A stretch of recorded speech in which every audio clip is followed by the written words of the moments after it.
Hello, Tom. Good morning, good afternoon, good evening, and for all you late night watchers of YouTube, welcome.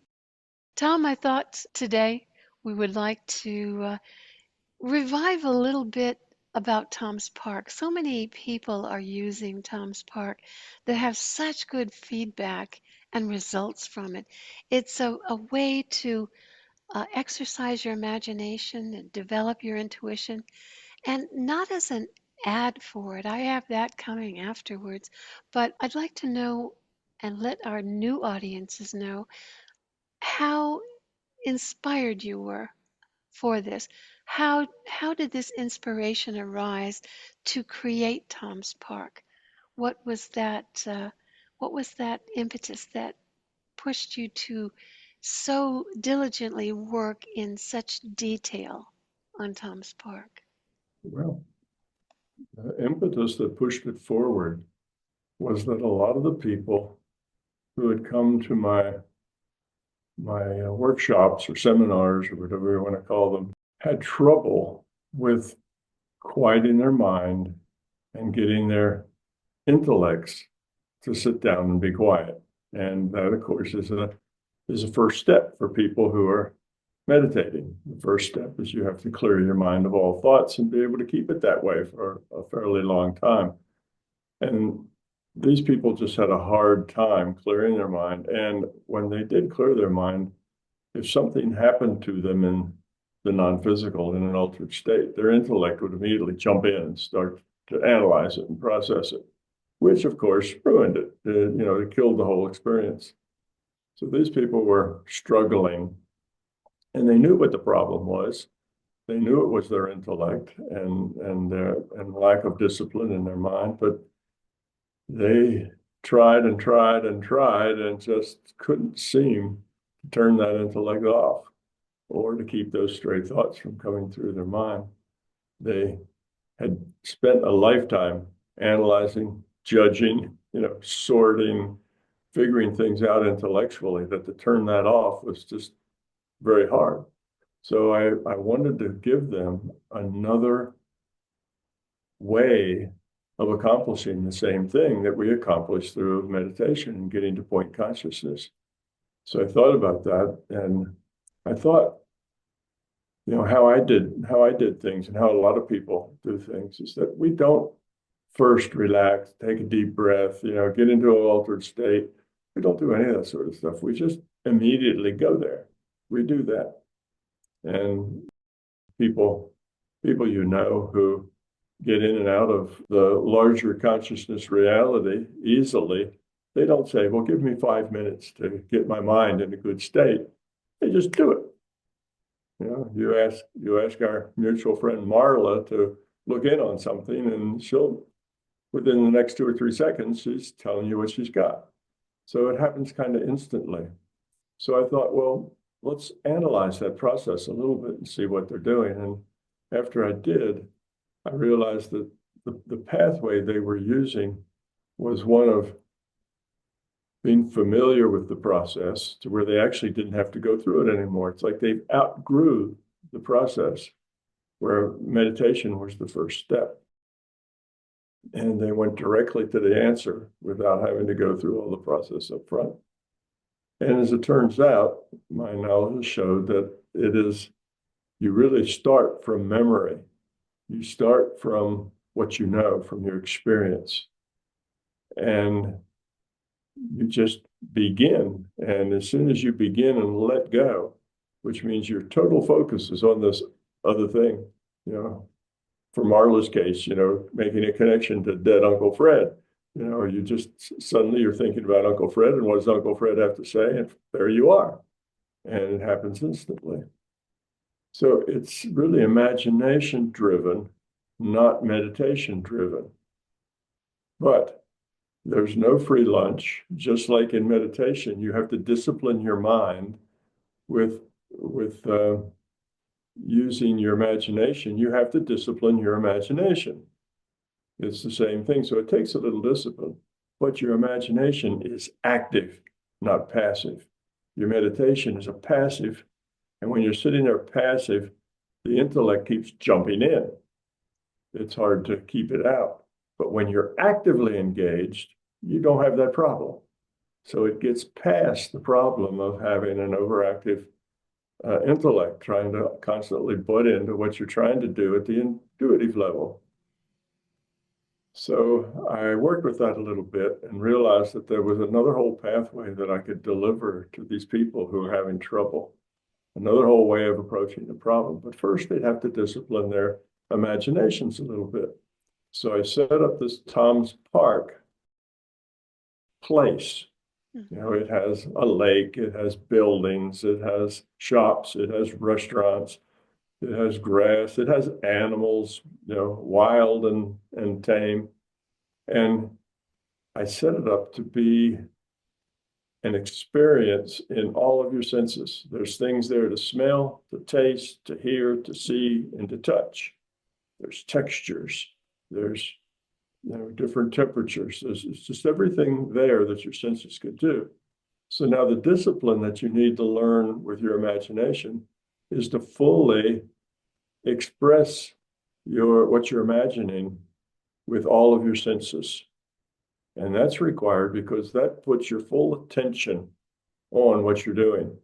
It's hard to be thinking about other things when your full attention is on this imaginary trip that you're taking.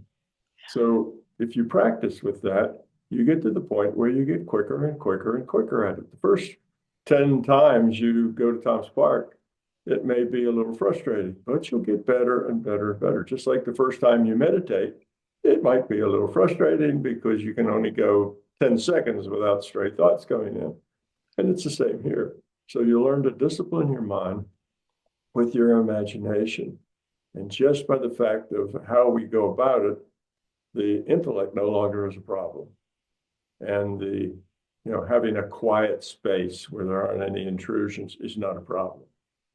You're really focused and you instantly kind of leave your body. And by that, I mean, you instantly are no longer aware of all your normal sense data because all your senses are taken up by this thing you're imagining.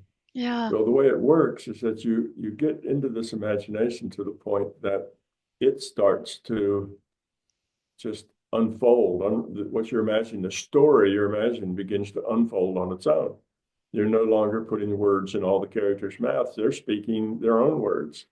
And when that happens, the larger consciousness system can come up, start the story right there where you are, and then lead your story off into anywhere it wants to take you. You've made Usually a that place where you connection. learn something. Yeah. You made the connection So, to the LCS. yeah, so that makes the connection. Instead of being in a meditation state with no thoughts, such that you can make a connection with the larger consciousness system, can then speak to you or interact and get you data from the database or any of those things.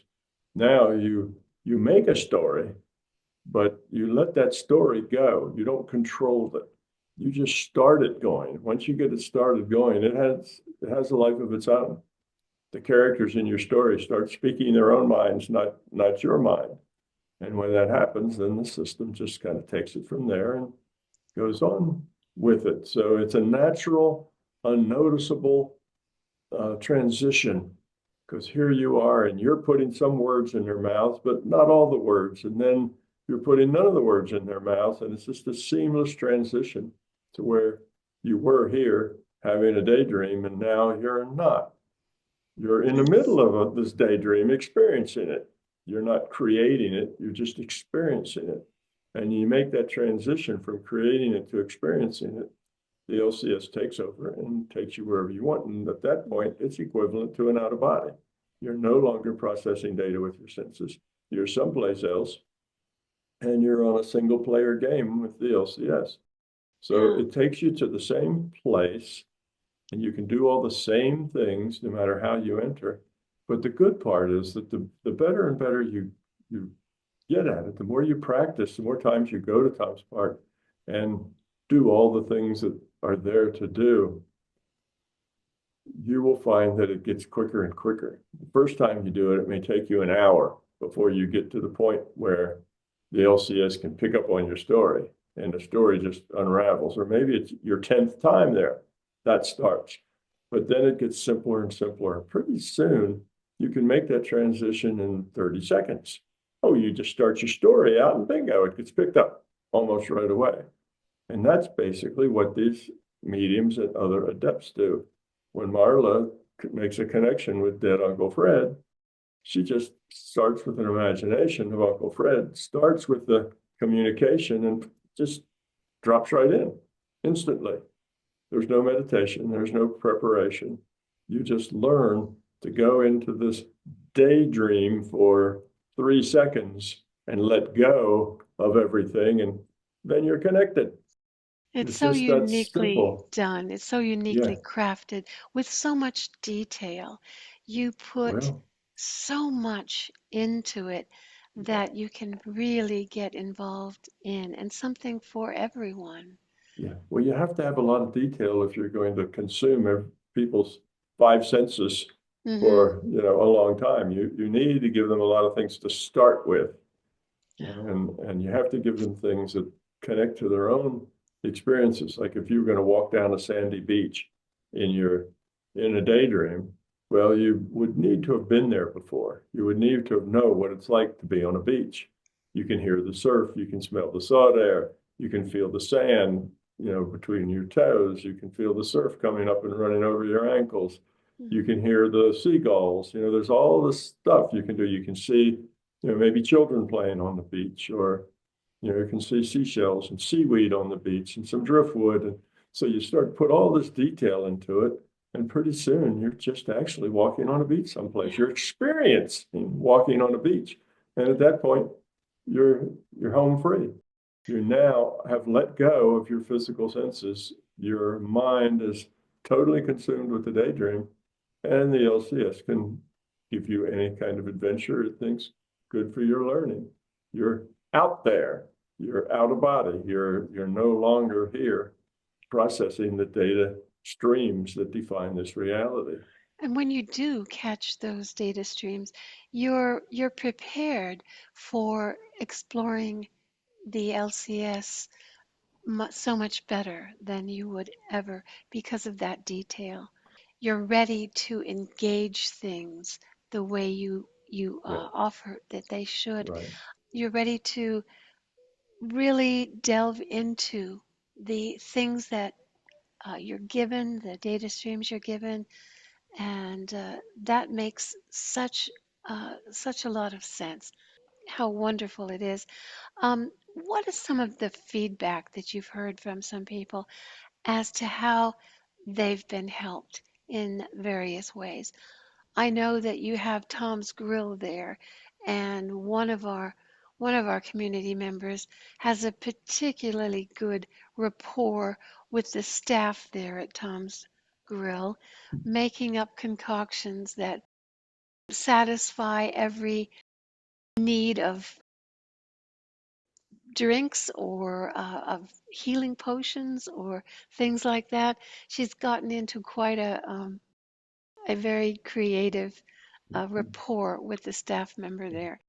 There are other feedback stories also. What has impressed you the most? What have you heard from some of the people who have really engaged in Well, Tom's Park? well, one of the things that's unique about Tom's Park is it's not just that it leads you to a place, describes that place, and then you're kind of stuck there. This is the place. Now go interact here. But it encourages you to use your own imagination to create things in Tom's Park that you would like to have there. So this person you're talking about, they created this connection with Tom's Grill Yeah. and with the staff that there, and they can build that up in any way they want. So it engages the individual in their own creative sense of the way things are. And you see, that makes it so much easier, because one of the problems people have when they're going into the non-physical or doing an out of body is that they get things that they can't relate to. They get information and they don't know how to translate that information into something that's part of their own experience. Because if it doesn't somehow match, if they can't get any pattern match at all to their own experience, then they just don't know what to make of it. they can't interpret it properly. So Tom's Park gives people a way to turn what they get into information that suits their own experience base. So this person evidently had an experience based in remedies, in maybe even culinary things besides, health things. And so it fit right in then. So now he or she is getting things that fit that database. So that's because she has experience there, then she can get nuances and details that you can't get if you don't have any experience in the area that you're experiencing when you're non-physical. So that's one of the big things. There are people who say, well, I wanted a change house out by the natural hot springs out Mm-hmm. there. So they wanted some kind of change room out there. So they put one there. I had one that was probably 20 steps away inside the bottom floor of the lodge. And I thought, well, people could use that, but that was inconvenient. So they built their own. So you can do things like that. You can be creative and Yeah. you can then have an experience. You start this experience off with things that you can relate to. And, some of the most interesting experiences that have been told to me are people talking to the horses Yeah. and other animals. And they get just a lot of really interesting information straight from the horse's mouth, so to speak. And of course, that makes more sense to somebody rather than just getting it from some disembodied source or just Of getting it course. as a voice out of the sky, or, that's more abstract. Yeah. And that abstraction makes it a little more difficult to deal with. But Right. when you're talking to your favorite horse or bear or chipmunk or, Yeah. fish or whatever.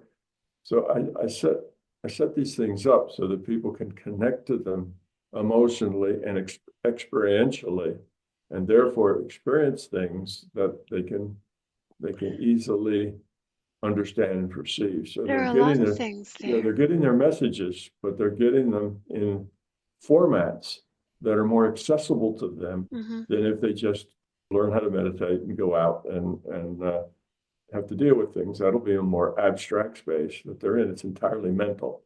It's a totally mental space. This is an experiential space.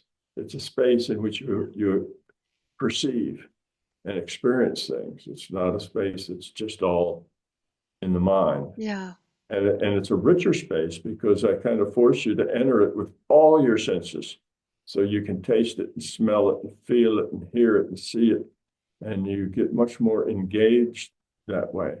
That's an So it's, interesting point you made, that you engage what resonates with you, like the horses, different animals, or completely different things, the hot springs, the healing rooms, the various things that are there where people are interested in, the music room, different restaurants with different types of cuisine, things that you can practice experiencing, tasting, such a rich variety of yeah. things that gets you ready for exploring further Mhm. and Right. extending that experience Yeah. further. It's so Yeah. And all the interesting. traditional things are still there too. There's a special space for out of body and a special space for healing and a special space for getting data out of the database and for connecting with dead people and Yeah. connecting with live people. So they're all kind of special places you go to do these special things, which also kind of leads you up to a process that's easier to, it's more concrete. People don't feel comfortable in abstract spaces. They feel comfortable in concrete spaces Yeah. And because that's what they're used to.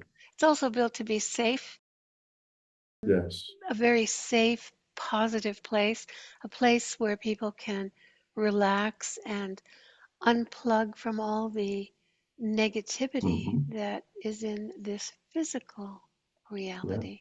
Yeah. I tell people quite a few times as they go through the book that if you run into any negativity in this place in Tom's Park, it's because you bring that negativity with Mm, you. That's your negativity. There is nothing in Tom's Park that's negative. If you run into a surly staff member, that's you creating the surliness in the staff member. It's your negativity now that you're using to project into the staff member. So there's nothing but positivity there. And like you say, it's completely safe.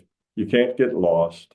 If you do get lost, there's some magic you can use to get back. It's a magical place, and it's perfectly safe. Nothing bites, nothing skins, nothing irritates, nothing gives you little red bumps. You know, it's all very, very positive experience. So if you do experience something that's negative, you know exactly where it's come from. It's come from you. You're bringing that negativity. So leave it at the door. With you. Yeah, exactly. There it is. So that's another good thing that it does. If you run into negativity, you know exactly where it's not out there. It's in here. And that's helpful to people. And that highlights it. The other interesting thing is the people, the staff itself. And some people have made very good friendships with the staff. Right. The staff are very friendly and very personable. They have their own stories, and you can socialize with the staff. I think every Friday night and Saturday night they have dancing and other things, and other people in the park will be there. But besides that, there's always staff, and the staff make up a kind of a band out of the musicians that are on the staff. So it's a social place as well as just an experience place. So it's not just you alone in a space, but this is something that no other process uses. This is entirely unique to Tom's Park. It is also a social space. You can go there, and if you would not like to dine alone, you can, there'll be a staff member who will be glad to sit and have conversation with you and dine with you, so you have someone to talk to. So a social space is a very valuable space. And they did a study with psychiatrists, basically seeing how effective psychiatrists were as compared to just talking to a friend. So they took, I don't know, thousands of cases, and they compared these cases are just like these cases. One of them goes to see a psychiatrist, the other one just talks to a friend. And they found out that talking to a friend was equivalent, if not a little better, than the very expensive route of going to see a psychiatrist. Mm-hmm. So this having a social space is huge. You can connect with people, you can make friends, you can interact, you can try on different degrees of authentism. If you're trying to become an authentic person, but you're not quite sure what your authentic person is like because you've never been authentic before. All you know is you have all these images, and that's how you define yourself, is these images. You're the mother, the sister, the daughter, the aunt, the helper, the neighbor. You have all these different personas that you use in various situations. But what's the real you? Who are you really? Well, this is a place where you can go try out the different yous and see how they play socially, see how people connect with them. And it's a safe social space. That's very unique, to find a safe social space where you can just go out and be yourself, however you feel like being, and it's okay. It's not going to cause a problem. You're not going to be followed home by thugs. You're not going to be propositioned. You're not going to be thrown out of the club. It's a safe space that you can go, and all the staff there are very nice and very positive. So where else could you go and meet so many positive people? So that's a dimension to it that hasn't been a whole lot of people tell me that, but a few people find the social space to be the most significant thing. And I think that's a kind of an underused part of Tom's Park, is to see it not just where you personally can develop skills for getting around in the non-physical, in the world of consciousness. But you can develop skills as a human being, skills of interaction, skills that have to do with your confidence and have to do with your ability to talk to strangers and to be comfortable in a very safe setting. So that social sense of it is a very unique thing. I don't think there's any other kind of meditation, getting into the non-physical parts of consciousness that actually offers a social space. And There's this such a is valuable potential there. yeah, it's a real big potential for a lot of people, because today, with all the stress that we have in a very fast-paced world, the world isn't the way it used to be. People used to go out, their job was to go out and sit on a stump, watch their sheep. Well, we don't have those kind of pastoral lives anymore. We're up and jumping on a treadmill, and we're running all day long, and we have a hard time with all the stress that we get, and most of our illnesses are stress related that we have. So that is the biggest cause of yeah, illnesses. yeah. People So need to unplug and this is a relax. place to unplug and connect with people. As humans, we have this innate urge to connect, to not just be an island unto ourselves. And this is a safe place to Well, do this that. has another magical aspect to it. You have created this place. You have detailed it out. You've actually created a virtual reality with this Tom's Park. And not only that, but the magical thing about it is that it's supported by the LCS. This is something only a few people could do, if any, but that you can do because of the strong relationship that you have with the LCS. Can you describe a little bit about um, that aspect of it? Well, I created it along with the LCS. The LCS is kind of a partner in this endeavor, and it would pay attention to the people who are reading Tom's Park and trying to grow, using that as a growth tool, trying to grow themselves, trying to experience themselves as consciousness, not only themselves as a physical body, but themselves as consciousness. And those people who are serious about trying, then the LCS is serious about helping them. So it will always be there and pick up on your story and do that sort of thing. It will always be helpful to you, because your success is its success. You're a part of it. So it's kind of a project where the LCS would partner with me, and that means with all the people that use it, to help them. But you have to be serious. If you're just playing around and having fun riding your jet ski around the jet ski track, then not so much. But if you have some point of developing your ability to grow the intuitive side of yourself, then the system's interested and will start to work with you, as long as you're really working and not just playing. So that's the kind of an interesting thing about Tom's Park. And it will. So people go there and they find all kinds of amazing experiences. And that's partly because the LCS is plugged in to the whole thing. Now, in general, the LCS is plugged into just people in general in the world.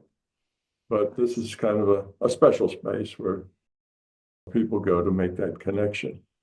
So that's kind of a neat thing. As long as you're trying and making an effort, it'll work with you. The first 10 or 20 times you go there, you may not have a lot of success because you haven't yet developed the skills of having a good imagination. Your imagination is wild. It goes here, it goes there. You start off on a story and you're walking through the woods, and suddenly, you're in an ocean, and then suddenly you're on horseback, and then suddenly you're back in the Wild West in the 1800s, and then suddenly, if you're that's what I mean by discipline. Okay. Mm. Go the meditation route. You have to discipline your mind. Go this route. You have to discipline your imagination and your experiences. But people find that much easier to do because it's more concrete and less abstract. So it's just an easier path to take for many people. Some people, like me, find meditation very simple. The first time I sat down to meditate, it was a big success on the very first try. So I always found meditation to be very simple, but a lot of people find it to be very challenging. And they find then experiences to be very challenging because when you're in that mental space, it's hard to keep your intellect from butting in because you are in a mental space. Your intellect lives in that mental space, and you have to convince it to sit down and be quiet, which is harder to do. When you're in an experiential space where you're experiencing things, your intellect isn't so involved in it. Your intellect is just kind of watching. It's like your intellect's watching TV.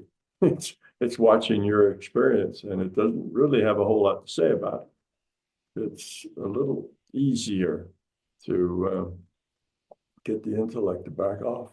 And one thing you need to do, I think, with Tom's Park is give it a chance, keep at it, because often I think about it's been out for a couple of years now, and often I think about how very excited you were about creating this. This was another avenue of being able to help people. That's what your mission is for here, is to help others become more aware of who they are as consciousness and to explore more, um, have more awareness. I think of it sometimes, and the genius of it uh, just hits you every once in a while of just how remarkable this tool is for connecting to the non-physical and for exploring and learning and developing your intuition. It's really remarkable. And it takes a while for that to sort of become, become aware. It's quite a lot at first, but give it a chance. If you have that and you've set it aside, um, go back as often as you can. And if you're having problems with, meditation, this is a very, very unique way to more easily connect than with very traditional meditation. So I thank you, Tom, for expanding on Tom's Park. I felt we had to. We've let it sit for a while, and I wanted to bring it back. We have a lot of new subscribers and a new audience, and I want them to be aware of just how magical this system is, Tom's Park. So, Well, up until the advent of Tom's Park, there was just kind of one way to get into mind space and one way to go explore consciousness. And that was, through the discipline of the mind. And that's just very challenging for some people. So there's lots of different kinds of people who have lots of different modes of being. And you really needed something for the rest of the people who find the discipline of the mind very difficult, particularly people who are like ADD. To get down and sit still and discipline your mind is just an extremely hard thing to do. They just aren't wired for that sort of discipline. Their minds tend to be a little chaotic and jump around a lot. So what do those people do? Just say, well, I just can never get there because I can't ever learn these things because my mind doesn't work like everybody else's. Well, that's not good. You need to have pathways, on-ramps, ways that everybody can get here. It's all part of our heritage to be, consciousness. Our heritage is as consciousness, not as human beings. And as a consciousness, you need to learn how to function as a consciousness, not just as a chooser of choice, a maker of choices for a human avatar. There's another side of your life. There's another side of your existence. Now, in religious circles, they'll call that spirituality. There's a spiritual side, you know. In my terminology, that's just consciousness. Consciousness is the spirit. Consciousness is the soul. So we get to many of the same things that, say, the Buddha got to, but we just use different language. And that's another part of you as a piece of consciousness. It's not just the choice making for the avatar, it's the exploration of your own mind, of your own consciousness space, of the nature of reality in you, and where do you fit into your reality, and why are you a part of it? All of those things you should be exploring in the world of consciousness. And we don't want to leave out what a third of the population has a hard time meditating. That's not helpful. So this still requires discipline. It still requires effort. You may do it 100 times before you start to make progress. But if you keep at it, guaranteed, you will eventually become good at it, and it will be your launch pad for excursions into the non-physical, the world of consciousness. Now, your consciousness is available in Tom's Park to assist and to answer questions. And there's a lot of other avenues you can explore, and Yeah, yeah, a such as lot of that. things to explore. If many people will go to Times Park and they'll use two or three things, and they'll always use those same two or three things. They'll always go to the same places. They'll always meet the same people. They'll do all that over and over and over again because they like it and they get a lot out of it. But there's literally hundreds of things to do in Tom's Park. Just lots and lots of different things you can do. And each one will put you in a little different mindset, a little different place for learning. And you'll get a little different results from it. So it's not only a training course where you get to train your intuitive side instead of your intellectual side, but it's a training course that is exceptionally deep. Even if you did Tom's Park every day for 20 years, you would not exhaust, the paths that are there. There's trillions of ways to approach the various things that are there for experiences. And you may do the same three things for a year or 2 years, but then on your third or fourth year, you need to add other things and explore those things and those ideas. And every different set of connections you make there will take you in little different directions of learning.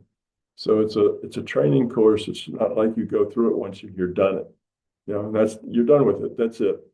Okay, I've read the book. I've done it once or twice or 10 times or even 100 times, and now I've used up all the possibilities. No, you haven't but cracked a tiny, tiny, tiny sliver of the possibilities.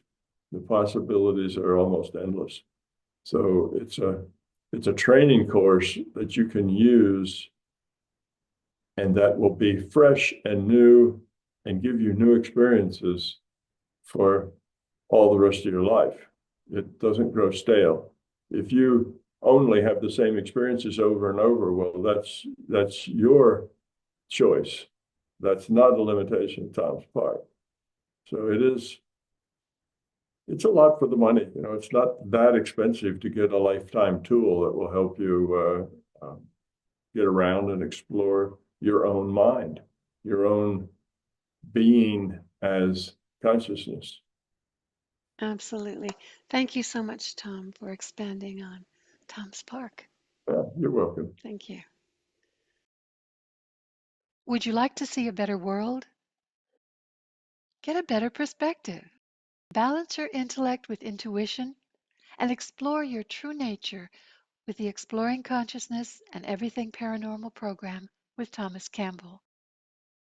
In this program, you will have the benefit of Tom's vast experience and learn to access point consciousness, communicate with the larger consciousness system, remote view, use your natural ability to heal with intent, and explore reality in the out-of-body state.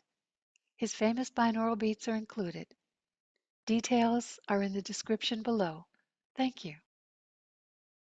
I and MBT Events hope you like this video. If you do, then you should consider being a Patreon member, because Patreon members get early access to our special content. You will also be able to get your questions answered by me in special Q&A sessions, and most importantly, your contribution as a patron member will enable us to produce the content that you're looking for. So thank you.